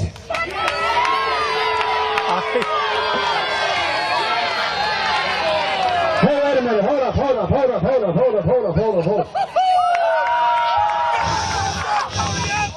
Let's hear from Norm Connors. Wait for it. I'm making an executive decision right now, excuse me, folks, to make Aaron West of the Ellsworth Volunteer Fire Company the IWC commissioner right now. Commissioner for a night. He didn't say for a night. Aaron, let me ask you a question. Hey, enough. Let me ask you a question. You got an idea? I got the perfect idea. Well, tell me what your idea is. Sirens, please. Sirens. Sirens, please. Not you, Farnsworth, not you. Boys, if I'm not mistaken, there are 2 tag teams who haven't wrestled tonight, and I think Aaron West has a hell of an idea. Boys, bring him in. Well, what do we... Well, there's the sirens. You hear the Ellsworth Fire Department here. I think I was doing it better personally. Oh, stop it. Oh, we know where that music is. That can only be... Oh, God, I need to get out of here. Oh, God, I'm trapped. Oh, God. We got a fire truck, and it's filled with a couple of flamers. Oh, my God. Oh. It's Eric Ecstasy and Justin Idol. Sexual harassment, along with Jason Dory and Shiima Xion. Babyface Fire in a grand entrance.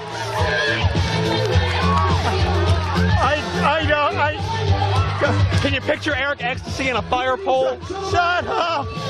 The Gambinos opponents in this 8-man tag. The team of Jason Gory and Shiima Xion.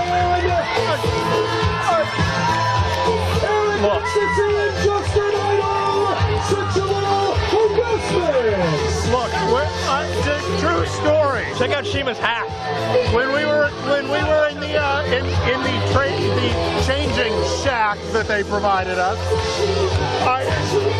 someone was asking Eric, how do you train? If you're looking to get the gold, what's your plan? What are you doing to get the gold? And he said 3 words to the person. I like wiener. I swear. I'm a little worried. worried. Why were you around him when he was changing? And we were all in that communal area. Oh, I bet you were up in somebody's communal area. Easy, it's not. Shut up. And the fight is on. Impromptu 8-man tag team matchup. All 4 members of the Gambino family against both Sexual Harassment and Babyface Fire.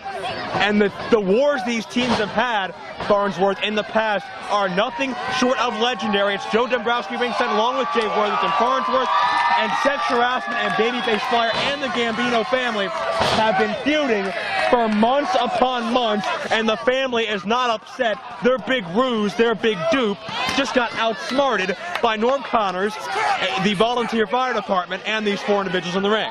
Oh, and Jimmy DeMarco is livid. Livid.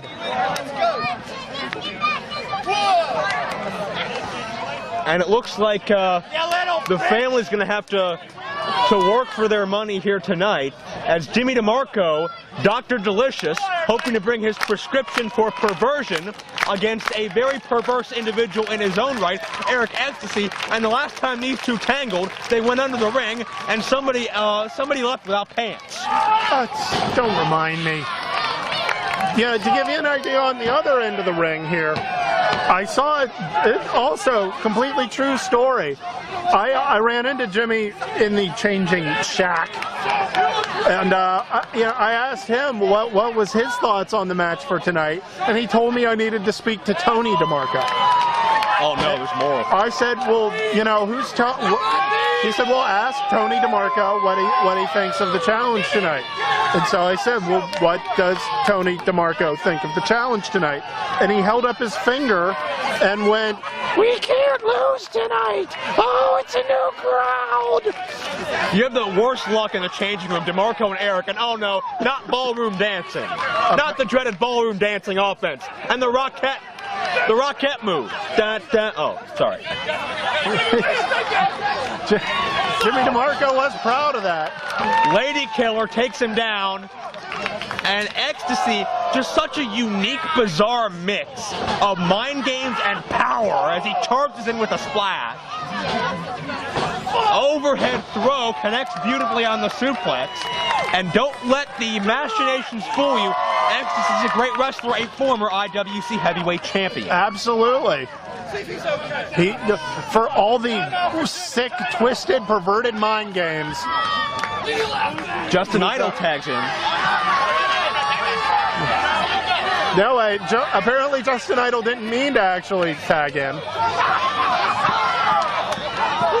Well, Idol and Ecstasy had some miscommunication a couple of weeks ago in that match with the Hollywood Balls. They hit the Rose Creeper, their signature maneuver, but rather than immediately go for the cover, Ecstasy started posing and posturing to the fans. That upset Justin Idol. Ecstasy took his eye off the ball, maybe wasn't focused completely, and that may have cost Idol and Ecstasy a chance at the IWC tag titles tonight. And Idol just runs in to that huge frame, that huge upper body of Vendetta, the muscle behind the Gambino family. Yep. Idol trying to hip block him over. Vendetta just overpowers him. Idol tries to charge through but gets caught. Look out. And that's straight power. Whoa. Elevates him right into a suplex. Idol trying to knee his way out. Does so successfully. And check this out. Satellite head scissors. Nicely done. It looks like Idol has been studying a little Inoki. He's got a big, bad opponent in front of him, so he went to the legs, was trying to take his vertical base out from him. Idol sends Vendetta in. Look up. And right on the foot. Outsmarts Vendetta, which sometimes is not too difficult. However, duck of the clothesline, Uranagi attempt countered. And who's on the ring? Is that Moondog's spot? I don't know. Either that or... Man, Jimmy Valiant's kind of falling apart, huh? Yeah, he's seen better. That's what living in a podunk village like this will do to you. Time to boogie, woogie, woogie on out of the ring area right now, as one of our fans got a little too overzealous, and back to chew on his bone, as the matchup continues. If I were a guy like that, I would not want to be that close to Eric Ecstasy by choice. Well, there's a hell of a lot that you kind of got to wonder about that guy. Maybe he was a friend of Chuck Roberts. Let's ask him. He was definitely not a friend of mine. I wanted to take just a minute after that levity, if nothing else, to just say what an unbelievable event this has been. I've been listening to you guys during the whole DVD recording here, and I have never seen anything like this before. And I know that often gets overused in wrestling and cliche, but this has been an unbelievable night. I mean, how can you top something like this? And I'm sure you guys have said it. We'll never have weather like this again. True, absolutely true. Unreal. It's just been a great night, and it has been a night of. I've never seen sights like this. I've never seen matches. I've never smelled a stink like this. In all my days. Despite what you think about Ellsworth, and let me say too, I have never, if you think about it, and you guys, all of us have been watching wrestling a long time, I have never seen a fire truck entrance. Very true. I've never seen that before. Certainly unique. Anyways, that's all. Great job, boys. I just want to say hello. That's all. Very unique tag teams. We thank Chuck Roberts for joining us. It's Shiima Xion controlling nice guy Mickey Gambino in there right now, but Mickey quick to cut him off. 5 minutes gone by, 5 minutes. Mickey sends Shiima for the ride. Shiima reversing it. Great tag team cohesion by Babyface Fire as Jason Gory springs in with the drop kick. I couldn't tell, was that a drop kick or a low drop kick? Did he go high or low on that? Could you tell? Well, maybe we'll compromise, say hit the middle. A mid? Sure. A nice mid drop kick by Jason Gory. I can't help but glance over to the left here and see the Gambino family actually has 2 chauffeurs who have constantly been polishing their car through this entire match. Is the car still running? I don't know. The lights are on. Well, the lights may be on, but no one may be home for Marshall Gambino after he spun round and round, courtesy of Jason Gory.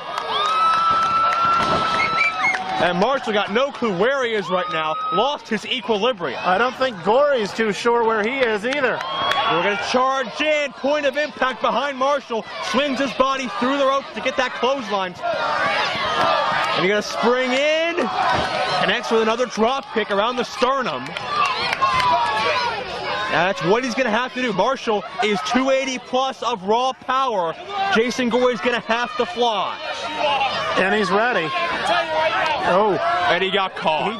And look at the look on Marshall's face. 2 words in that look, as if. Dropped down with a slam for 2.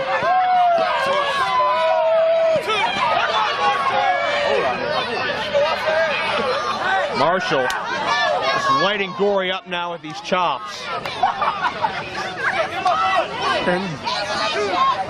And Jimmy DeMarco now letting everyone else know they can kiss the DeeeLicious. Yeah. While the baby bull just pommels Jason Gory. Both sexual harassment and Shiima Xion trying to will on Jason Gory, but he's in enemy territory now, firmly in the Gambino family corner as Vendetta is tagged back into the match.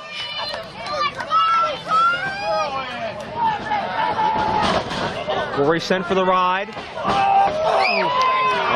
Lower back, right into both turnbuckle corners, and overhead with a belly-to-belly. Watch Jimmy DeMarco perched on top. That should not be a legal tag, but CJ Sensation looks like he's going to allow it. I guess he doesn't feel up to argue with Jimmy DeeeLicious. And Gory able to sidestep it. Gory looked at him, and they made eye contact, and Jimmy DeeeLicious said, what the hell, we'll do it anyway. I'm going to jump. This is why Jimmy DeMarco does not go up top very often, and now posing and posturing while choking Gory. And Idol gets involved with a shot right to Jimmy DeMarco, but CJ Sensation quick to put him out. And CJ holding on to Idol while he attempted to charge forward. Cover, had the leg hooked, but it's going to take more than that to beat Jason Gory.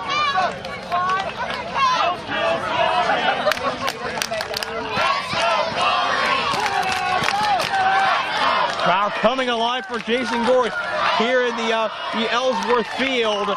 as the mood lighting, the atmosphere continues to set in as our 8-man tag team main event at Ellsworth BaseBrawl continues with the Gambino family annihilating Jason Gory at present time. Jason Gory definitely needs to get a tag. He is, all 4 members of the Gambinos just have so much raw power. They're just taking turns teeing off on him. To the ride now. Sunset flip attempt here. Cover 2 and no. Oh, Mickey Gambino right back with the clothesline. And just like that, the Gambino family slows that tempo back down. They know a quicker paced matchup is going to favor Jason Gory. Gory has one of Gory's signature moves is known as the QAS, and the Q stands for quick. Right. And they know that. So if it can't be quick, then the rest of it ain't going to happen. Right now, he's got the Gambinos beating the S out of him. Oh. Spine buster into the double knee. 10 minutes gone by, 10 minutes. Cover 2. Shiima Xion with the interruption. And Jason Gory may not have a lot left. No, he may be already into the reserve tanks at this point.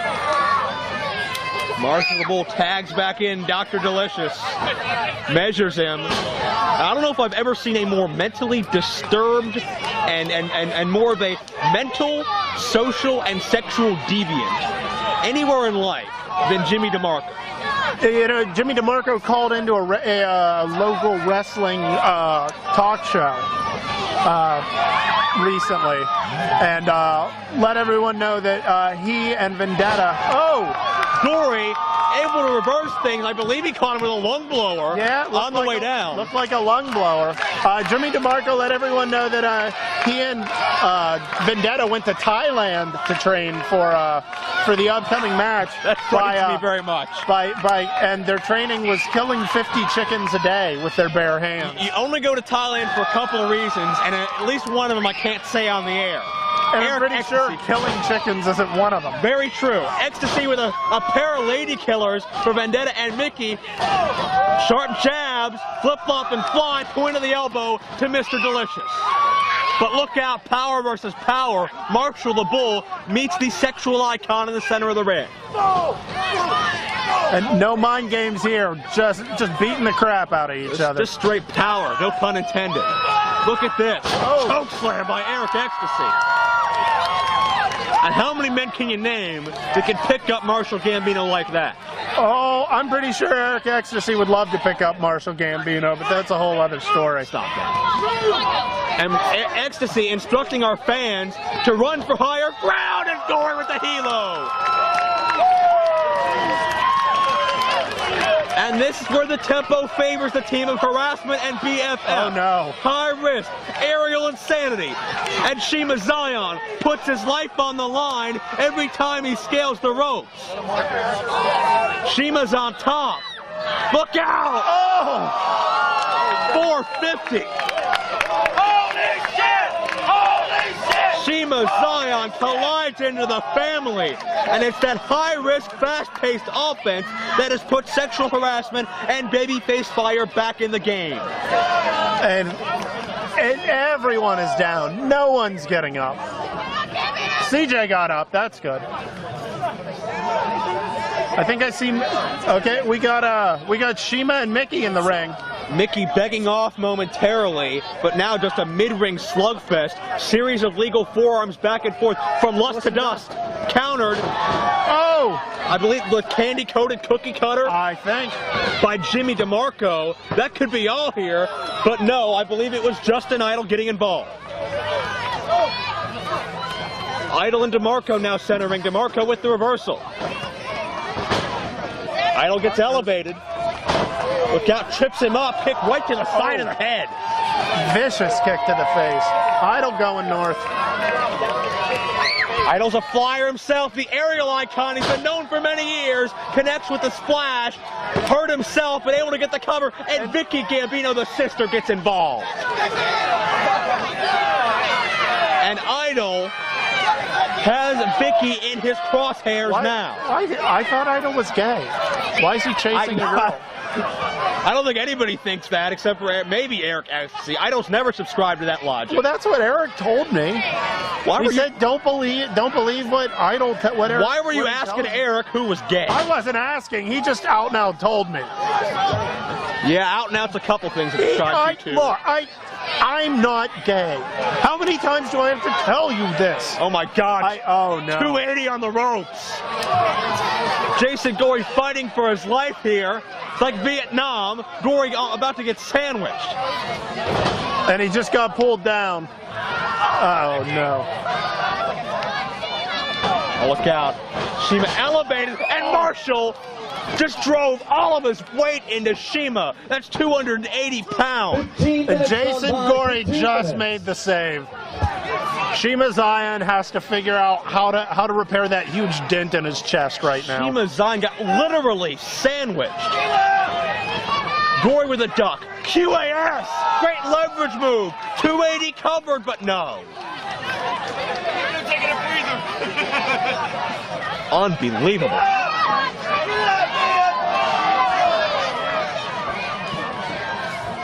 Gory for the ride, low bridge. Gory sent over the top. The momentum works against him, and action continues to spill all over this field. Right now, all 8 men outside the ring. This isn't even, I mean, it was an impromptu match, but it's like the rules are just gone. Vicky Gambino involved. No one's in the ring. No one's counting. The only one even on the ring's the Dream Machine. Oh my God! Idol's on top of the ring truck. Idol's on top of the. Oh my! Justin Idol is going 15 or 20 feet above the ground. Oh. A leap of faith by Justin Idol, risking his life for this match. Idol may have taken out the family at the cost of himself. Well, sexual harassment wanted to show that they deserve to be at the top of the pack. That's one way to get there. We got to check on these bodies. Idol was just in free fall. He had no way to gauge his landing there. You got to believe he got at least a few of those family members. I haven't seen really anybody move. And if we were lucky, he probably hit some of the doofuses at ring, back at there. Will you some stop of these that? Fans. Well, if you're dumb enough to run up while the guy's there, for the love of Pete, you deserve to get squished. It's enough out of you. Squished, Joe. Stop it. Finally, it's Mickey back to the ring now with Shiima. Finally, 2 guys in the ring. Mickey with these forearm shots. I can only hope everybody's okay back by that ring truck. Man, so many casualties. We saw a close call with Sterling earlier, and now Justin Idol takes out so many. As it's Shiima Xion going up top. Check this out. Drop kick right into the chest. Pinpoint precision. Cover 2. They got it. Yeah. Impressive win by Shiima Xion. Ladies and gentlemen, your winners, the team of BabyFace Fire and Sexual Harassment. Well, the Gambino family thought they pulled the wool over everybody's eyes in doing the traditional kiss of death into a very easy pinfall, foregoing the tag title match. But clearly there were other plans in mind. They had to work for their money tonight, and in the end, Sexual Harassment and BabyFace Fire come out on top over the family. Great way to cap off an unbelievable night. You know, they had a great win, but when it comes down to it, the family's still holding the gold. They're going to have to wait for another day before they win those. And speaking of the family, Mickey and Marshall with a couple of belt shots. Well, if BabyFace Fire wanted the gold, they're getting it. DeMarco just pouncing on top of Shiima. You gotta believe Justin Idol's hurt. Ecstasy back in. Hey, if Ecstasy was chasing me, I'd be running top speed. Idol back in as well. We got chairs, we got carnage. Stuff being thrown everywhere, and the Gambinos want to get the hell out of here. Marshall Gambino just beat up his chauffeur. He just beat the hell out of his own chauffeur. I guess Vicky's driving. What the hell? The Gambino family getting out of Dodge, getting out of town before babyface fire and sexual harassment catch up. The family has been sent scurrying, and left in the ring are two very deserving tag teams worthy of an upcoming tag title shot. That does it for Ellsworth BaseBrawl. Farnsworth, any final words very quickly? I am getting the crap out of this stinkhole town. I'm going back to my place in the Fringe Quarter and enjoy some fine cuisine, some actual culture, and this place can kiss my grits. Farnsworth, great news. We're coming back next year. Oh, we'll see you next time on IWC DVD for No Excuses 3. Good night, everybody from Ellsworth. And please, take a shower. Harassment.